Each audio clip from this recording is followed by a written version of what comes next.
আসসালামু আলাইকুম। আমি লিবিয়া থেকে বলছি।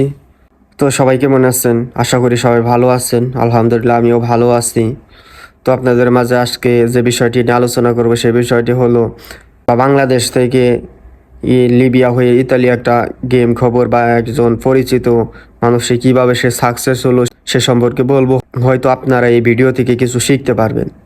তো একটা পরিচিত লোক সে আর কি বাংলাদেশ থেকে বডিকনটাকে আসে, বাংলাদেশ থেকে বডিকনটাকে একদম ইতালির উদ্দেশ্যে রওনা দেয়।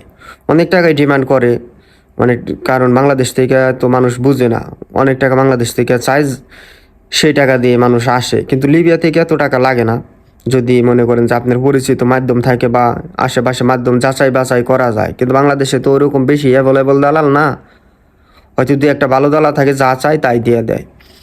তো অনেক টাকা মনে করেন যে কন্ট্যাক্ট করে আসে, আসার পরে দেশে অনেক দিন গেম ঘরে থাকে, থাকার পর সে আর কি গেম ঘরে থাকার পর তার দাঁড়ালে আর কি গেম দেওয়ায় 25শে এপ্রিল 2025 একটা গেম দেওয়ায়। সেটা দেখবেন, আমাকে একজন কমেন্টও করছে।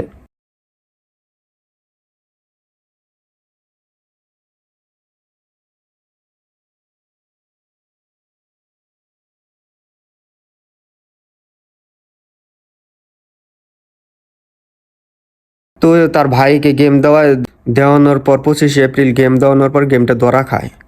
ধরা খাওয়ার পর আর কি তাদেরকে জেলে নেওয়া যায়। জেলে নেওয়া যাওয়ার পর তো তাদের সন্তানের কোনো খোঁজ খবর পাওয়া যায় না।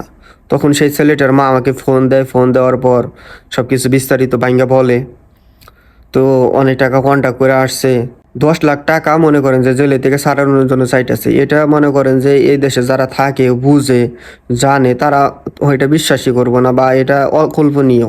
কারণ 10 লাখ টাকা লাগেই না ছাড়াতে, বুঝছেন? 10 লাখ টাকা তাদেরকে লাগেই না। হয়তো মনে করেন 60-70 হাজার টাকা বা 1 লাখ টাকা সর্বোচ্চ গেলে, বা 2-2.5 লাখ টাকাই ধরেন। তো সে জায়গায় মনে করেন 10 লাখ টাকা চাইতেছে ছাড়ানোর জন্য। পরে তাদের ফ্যামিলি থেকে তার আম্মু আমাকে ফোন দেয়। আমি বলছি দালাল যদি বডিকনটাকে নিয়ে আসে তাহলে দালালিকে একটা টাকাও দিবেন না, কারণ একটা টাকাও লাগবো না। আপনি হয়তো লাগলে 1 লাখ টাকা লাগতে পারে। পরে দালালদের সাথে তাদের কথা কাটাকাটি হয়। দালালে তো বডিকনটাকে নিয়ে আসছে, এই জায়গায় আবার টাকা দিব কিসের জন্য? ধরা খাইলেও সে সারিয়ে আবার গেম দেব। পরে সে দালালেই সারিয়া আর কি গেম দেয়। পরে 13ই মে 2025 গেম সারে, 2টা বোর্ড সারে, 20 জন 20 জন করে 2টা বোর্ড সারে। আপনার লিবিয়ার ত্রিপুলি লিবিয়ার ত্রিপুলি থেকে 2টা বোর্ড সারে, 20 জন 20 জন করে 2টা বোটের মোট 40 জন লোক থাকে। তো রাত 3টার সময় বোট ছাড়ে, সকাল 10টার দিকে তাদের বোট রিসিভ হয়। একটা বোট ওই সেলের বোট আর কি একদম ইতালি ল্যাম্পোদুসা ঘাটে থামিয়ে নিয়ে যায়, আরেকটা বোট রিসিভ হয় শিপে। তো আলহামদুলিল্লাহ তাদেরও ভাগ্য ভালো, অনেক ঝড় ঝাপটির পরেও মনে করেন যে চলে যায়। তো এরকম যাদের হবে। আসসালামু আলাইকুম।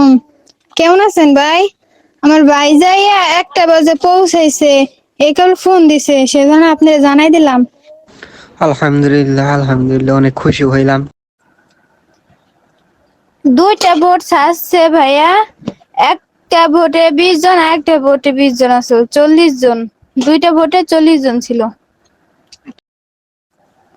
আমার ভাই ঘাটে চাপাই দিছে, আরেকটা শিপে আছে। এখনো ঘাটে যায় নাই যারা রিসিভ হয়েছে। আর আমার ভাই ইটালি নিয়ে গেছে, কাপড় চোপড় কিনে দিছে আমার বাইরে, রুমে নিয়ে গেছে বাইরে। দোয়া করেন ভাই।